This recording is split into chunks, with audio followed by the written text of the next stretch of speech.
Hello बच्चों, हम लोग हीरोन्स फॉर्मूला पढ़ रहे थे त्रिभुज के क्षेत्रफल पर आधारित क्वेश्चंस। तो हमने चतुर्भुज का क्षेत्रफल किया था। इसके अलावा और भी कोई आकृति होगी तो त्रिभुज से रिलेटेड, तो उसको अभी क्षेत्रफल हम लोग फाइंड आउट कर सकते हैं। तो आज हम उसके आगे के क्वेश्चन करेंगे। हम लोग 5 तक क्वेश्चन कर चुके थे। आज हम आगे कर रहे हैं छठा क्वेश्चन कि दो विभिन्न रंगों के कपड़ों के 10 त्रिभुजाकार टुकड़ों को सीकर मतलब सिलकर एक छाता बनाया गया। प्रत्येक टुकड़े की माप 20 सेंटीमीटर, 50 सेंटीमीटर तथा 50 सेंटीमीटर है। छाते में प्रत्येक रंग का कितना कपड़ा लगा। तो आप देख सकते हो ये त्रिभुज में जोड़ करके टोटल 10 कपड़े लगाए गए, 10 टुकड़े लगाए गए, जिसमें से हर एक टुकड़ा कितना है 5, मतलब हर एक रंग का 5-5 टुकड़े हैं। तो प्रत्येक रंग का कितना कपड़ा लगा और एक टुकड़े की माप दी गई है। जो एक टुकड़ा है त्रिभुज का आकार वो कितना है 50 सेंटीमीटर, 50 सेंटीमीटर और 20 सेंटीमीटर। तो हम लोग क्या करेंगे, एक त्रिभुज का क्षेत्रफल फाइंड आउट करेंगे। तो उसको 5 से गुणा कर देंगे क्योंकि हर एक 5-5 भाग है, तो दोनों भाग का क्षेत्रफल आपका आ जाएगा। तो पहले एक त्रिभुज का क्षेत्रफल हम लोग निकालेंगे। तो इसमें देखिए ए बराबर 20, बी बराबर 50 सेंटीमीटर और सी बराबर 50 सेंटीमीटर। तो पहले हम एस निकालेंगे, ए प्लस बी प्लस सी अपॉन 2, यानी 20 प्लस 50 बटे 2 120 बटे 2 यानी 60 सेंटीमीटर। अब त्रिभुज का क्षेत्रफल क्या होगा, under root S minus A, S minus B, S minus C. तो कितना हो जाएगा 60 माइनस 20, 60 माइनस 50 और 60 माइनस 50। तो अंडर रूट कितना हुआ 60 इंटू 40 इंटू 10 इंटू 10। तो अभी हमारा कितना आया अंडर रूट के अंदर 10 इंटू 10 इंटू 10 इंटू 10 हो गया, इंटू 2 इंटू 3 इंटू 2 इंटू 2। तो देखिए कितना आया, 2 10 निकलेंगे, एक 2 निकलेगा, अंडर रूट के अंदर 6 बचेगा। तो 2 इंटू 10 इंटू 10 अंडर रूट 6, यानी कितना हो गया 200 अंडर रूट 6, इतने सेंटीमीटर स्क्वायर। तो 5 टुकड़ों का क्षेत्रफल क्या होगा, तो प्रत्येक रंग के कपड़े का क्षेत्रफल बराबर 5 इंटू त्रिभुज का क्षेत्रफल होगा, यानी 5 इंटू 200 रूट 6, यानी कितना हो गया 1000 रूट 6 सेंटीमीटर स्क्वायर। अब आप इसको चाहो तो गुणा भी कर सकते हैं। तो 1000 इंटू रूट 6, 6 का वर्गमूल अगर हम निकालें, 2 दूनी 4, 2 पॉइंट लगाया, 0 0 बढ़ाया, 4 बार जाएगा 16, 176, 24, 48। अब कितना आएगा, 2 0 बढ़ाया हमने, 4 छंग 24, 5 बार जाएगा 2.45, 2.45।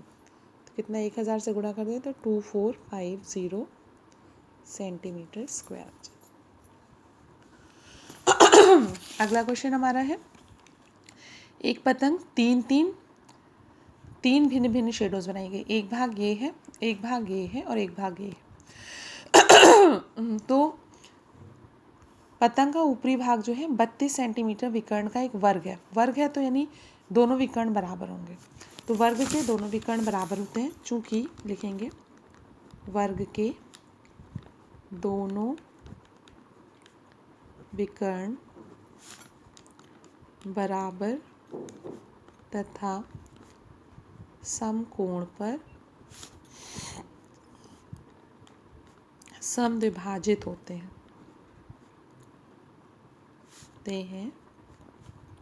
अतः क्या होगा, ए सी बराबर बी डी, ए सी बराबर बी डी बराबर 32 सेंटीमीटर। इस पॉइंट को अगर हम ओ ले लें तो ये कितना हो जाएगा, सी ओ, ये 90 डिग्री हो गया हमारा, तो सी ओ कितना हो जाएगा, तो त्रिभुज का क्षेत्रफल कितना हो जाएगा, वर्ग का क्षेत्रफल का आधा हो गया। तो हम लिख सकते हैं त्रिभुज 1 का क्षेत्रफल बराबर त्रिभुज 2 का क्षेत्रफल बराबर 1/2 वर्ग ए बी सी डी का क्षेत्रफल। वैसे तो वर्ग का क्षेत्रफल भुजा का स्क्वायर होता है, पर यहाँ पे हमें विकर्ण दिया गया है, तो हम वर्ग का क्षेत्रफल विकर्ण वाले फॉर्मूले से निकालेंगे। वर्ग का क्षेत्रफल बराबर 1/2 गुणे विकर्णों का गुणनफल, विकर्णों का गुणनफल, यानी 1/2 गुणे ए सी गुणे बी डी। तो हम लगाएंगे, कितना आएगा, 1/2 32 गुणे 32, 16 आ गया, तो 16 दूनी 32, 16 तें 48 और 51, 512 सेंटीमीटर स्क्वायर। तो त्रिभुज 1 का क्षेत्रफल बराबर त्रिभुज 2 का क्षेत्रफल बराबर 1/2 गुणे 512, 2 दूनी 4, 2 पंजे 10, 2 छंग 12, तो कितना हुआ, 256 सेंटीमीटर स्क्वायर। अब बचा त्रिभुज 3 का क्षेत्रफल। अब त्रिभुज 3 जो है कैसा है, विषम बाहु है, तो हम लोग क्या लगाएंगे, इसमें आपका दिया है भुजाएं 6, 8, 6 सेंटीमीटर। तो पहले हम लोग एस निकालेंगे, 6 + 6 + 8 अपॉन 2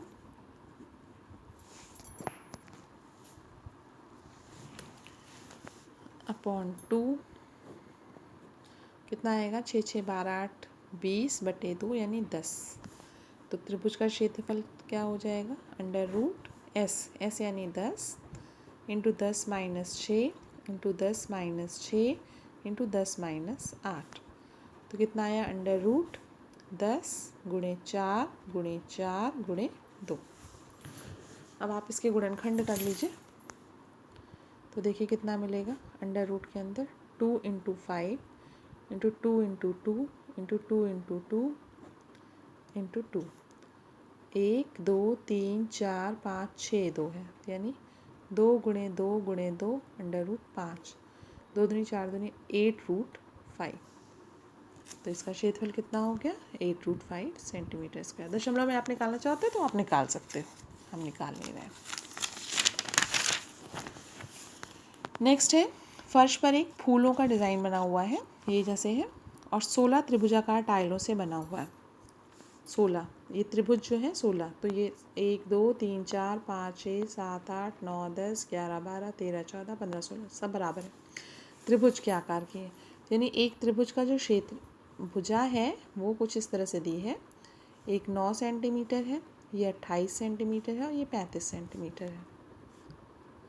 तो यानी कह रहे हैं इन टाइलों को 50 पैसे प्रति सेंटीमीटर स्क्वायर की दर से पॉलिश कराने का खर्च। तो पहले हमें क्या करना पड़ेगा, पूरे 16 टाइलों का क्षेत्रफल निकालना पड़ेगा।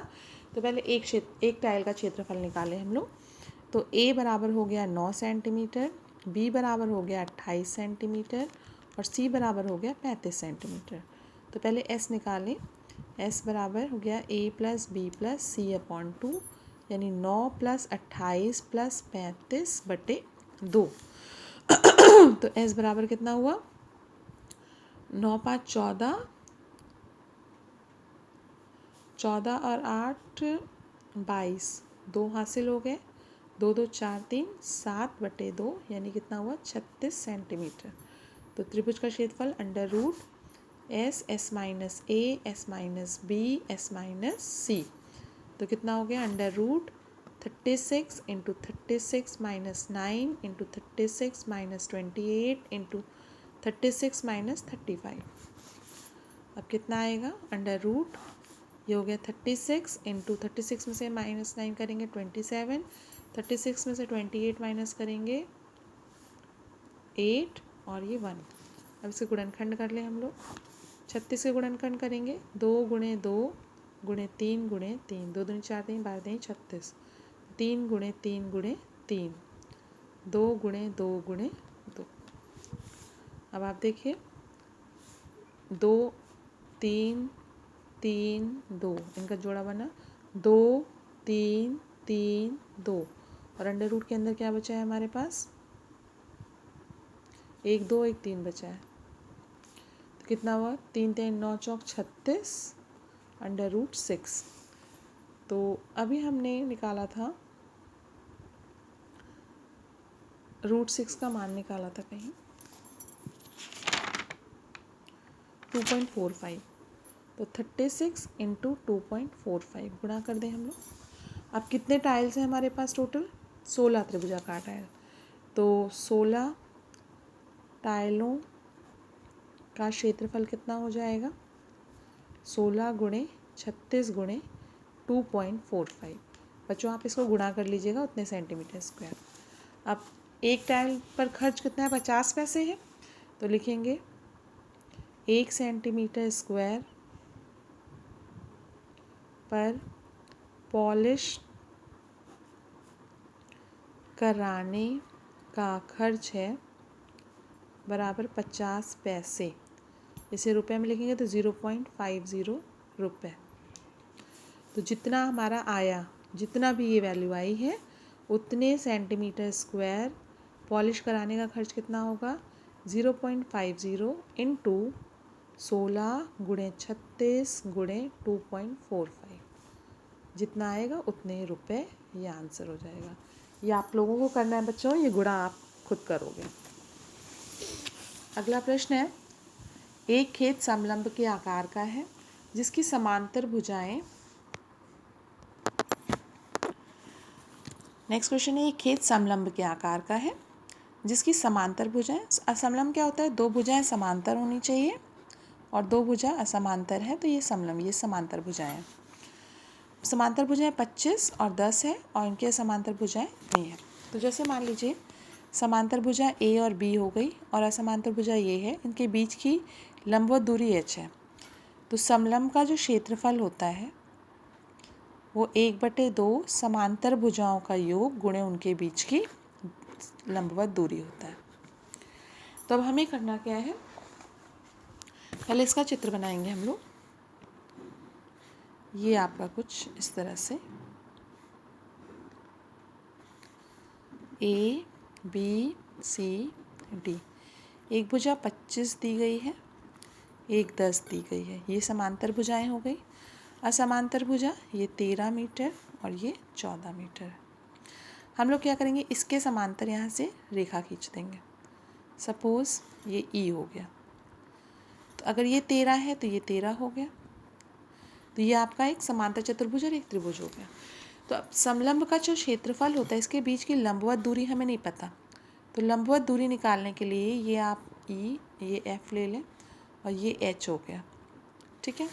तो यानी त्रिभुज की ऊंचाई अगर हमें पता चल जाएगी तो पता हो जाएगा। तो आप देखिए अगर ये 10 है तो ए ई भी 10 हो जाएगा, तो ए ई कितना होगा 10 मीटर, तो ई एफ कितना होगा, ई बी कितना हो जाएगा 25 माइनस 10 यानी 15 मीटर। तो पहले हम त्रिभुज सी ई बी में लेंगे, सी ई बी में कंडीशन लेते हैं। सपोज़ ए बराबर 13 मीटर हो गया, बी बराबर 14 मीटर हो गया और सी बराबर 15 मीटर हो गया। पहले इस त्रिभुज का क्षेत्रफल निकाल के इसकी ऊंचाई निकाल लेंगे, फिर आराम से फॉर्मूला लगा लेंगे समलंब के क्षेत्रफल का।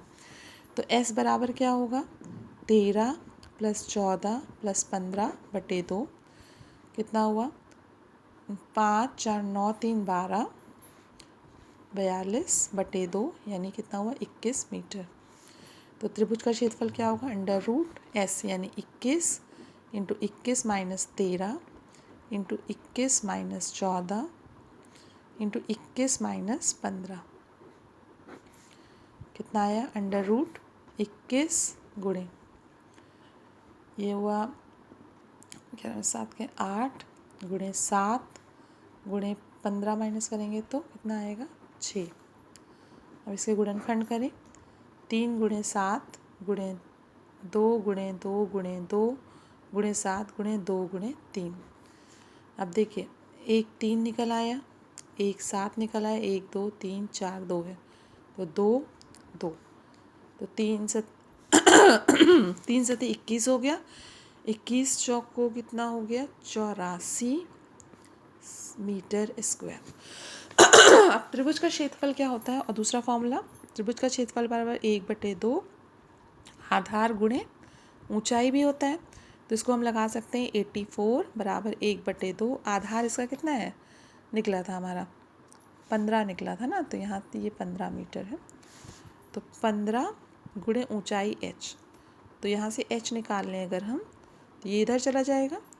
84 × 2/15, 3 से काटे, 3 पंजे 15, 3 दूनी 6, 3 अट्ठे 24, तो 28 दूनी कितना हुआ? 56/5। ये h आ गया हमारे पास। तो ऊंचाई कितनी हो गई? 56/5 मीटर। अब हम लोग समलंब का क्षेत्रफल लगाएंगे।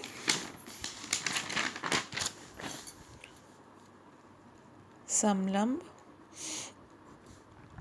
का क्षेत्रफल बराबर 1/2 समांतर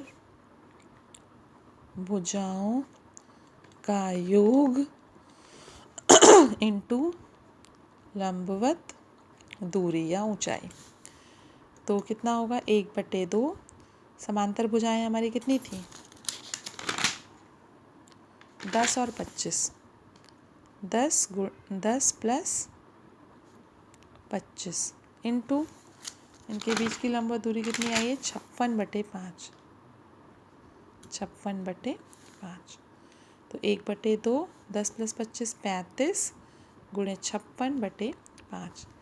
5 से इसको काटे, 5 × 7 = 35 हो गया, 2 से इसको काटे 28, तो कितना हुआ? 7 गुणे 28, गुणा कर दीजिए, 7 अट्ठे 56, 7 दूनी 14 और 5 19, तो ये इतने मीटर स्क्वायर, यही हमारा आंसर हो गया।